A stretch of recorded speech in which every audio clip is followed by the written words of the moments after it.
Jadi semuanya itu adalah kepentingan keamanan dari mereka sendiri, dan itu pun sudah dianggap tidak memenuhi izin seperti yang dilakukan oleh beberapa tempat. Saya tidak mau menyebutkan mal yang mana ya, tapi kira-kira pemerintah daerah setempat sudah melakukan penertibannya. Aksi unjuk rasa tidak ada larangannya, ya tidak ada. Menyampaikan unjuk rasa adalah penyampaian pendapat dari masyarakat. Tidak ada satupun yang melarang untuk itu. Yang dilarang dan tidak diharapkan adalah soal tindakan-tindakan anarkis. Ya, tidak dengan anarkis. Kalau misalnya unjuk rasa dengan tertib, menyampaikan kritikan, boleh-boleh saja. Bahkan berulang kali Presiden mengatakan kritikan itu perlu. Dan kami meyakini kritikan-kritikan semacam itu sangat menyegarkan buat kami. Sangat menyegarkan. Oleh sebab itu silakan unjuk rasa, tidak masalah. Selama tidak mengganggu kepentingan rakyat, masyarakat luas, selama dilakukan dengan tertib, tidak melakukan perusakan, tidak apalagi sampai dengan pembakaran seperti masa-masa lalu. Ya, ada kantor pemerintahan sempat terbakar atau dibakar, itu sudah tidak ada toleransi buat kami. Ke depan tidak mungkin akan terjadi. Kami akan lakukan itu secara tegas. Jawab, selesai. Ada lagi? Ini banyak yang berminat. Ini udah begini-begini, ini kabin sudah cepat lihat saya, Pak. Ini waktu saya ini. Silakan. Terima kasih Pak.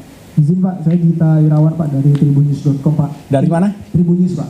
Tribun. Ya, bergeser mungkin Pak dari ibu kota ke Papua Pak.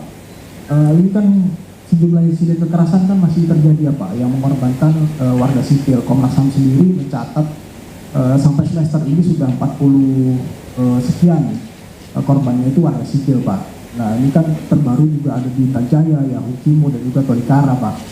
Nah ini bagaimana pemerintah kemudian memastikan rasa aman dan perlindungan kepada masyarakat sekaligus mencegah kekerasan itu yang mengorbankan warga sipil itu kembali terjadi? Itu yang pertama. Yang kedua, apakah kemudian pola penanganan Papua saat ini perlu dievaluasi Pak, agar stabilitas keamanan juga masih bisa dijaga, tapi juga masyarakat sipil di sana juga masih bisa dilindungi gitu Pak. Ya. Terima kasih. Baiklah, apa yang dilakukan oleh Polri dan TNI di Papua itu adalah memberikan perlindungan kepada masyarakat kita di situ.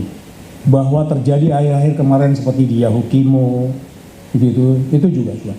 Panglima TNI sudah melakukan langkah-langkah yang tepat supaya tidak bertambah lagi pengorbanan itu. Korban itu jatuh juga karena ada hal-hal lain yang perlu kita perhatikan. Jadi kalau pola tidak berubah, tapi peningkatan pola itu yang dilakukan oleh Panglima TNI dan Kapolri untuk memberikan ketentraman di masyarakat, dan upaya itu tetap dilakukan. Kita tahu bahwa perhatian kita juga kepada Papua juga sangat bersungguh-sungguh, sampai dengan ada satu organisasi tertentu secara khusus memberikan hal yang kita perlu kerjakan di Papua.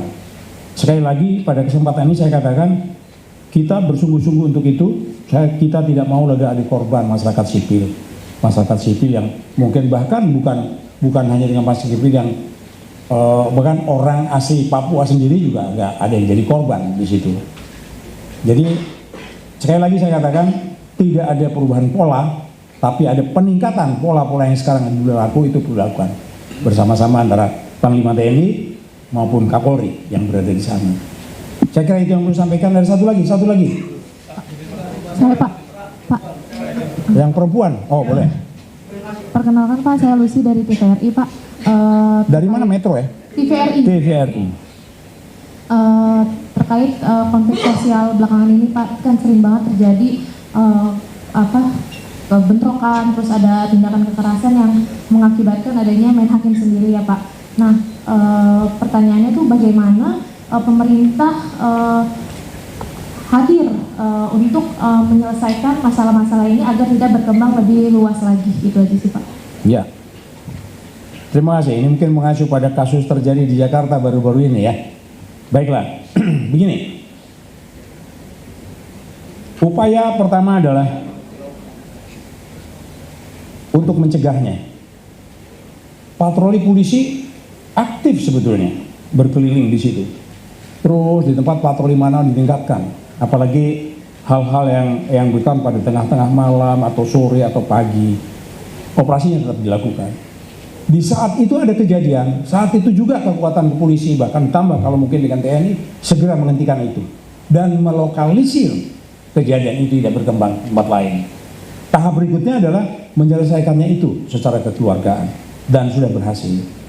Upaya yang paling penting adalah memang pencegahan. Nah, pencegahan ini yang dilakukan lewat pemerintah daerah, memberikan pemahaman kepada masyarakat kita dan mencegah terjadinya juga mengembangkan persoalan itu menjadi persoalan seperti persoalan yang besar sekali gitu.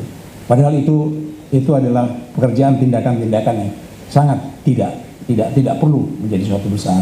Itu tanggung jawab kami. Kami akan turun bersama-sama dengan masyarakat juga untuk membatasi itu dan supaya tidak terjadi juga di daerah lain, gitu ya. Terima kasih atas masukan itu dan sekali lagi saya ucapkan terima kasih pada rekan-rekan sekalian atas kehadiran ini. Tolong sampaikan kepada saudara-saudara kita untuk menjaga ketenangan. Berikanlah ketenangan ini kepada bangsa kita dan khusus pada menjelang 81 tahun ke-81 kemerdekaan kita. Mari kita bersama-sama secara gembira, senang, tenang rakyat kita bergembira pada tahun yang ke-81 kemerdekaan kita. Terima kasih atas perhatiannya. Maaf bahwa memang waktu kami agak mepet. Kami segera harus menyelesaikan tugas ini karena ada yang harus menghadap Bapak Presiden hari ini. Saya kira itu saja saya sampaikan. Terima kasih. Assalamualaikum warahmatullahi wabarakatuh. Terima kasih. Terima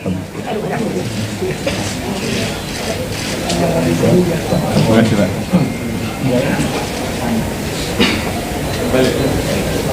Foto dulu, Pak.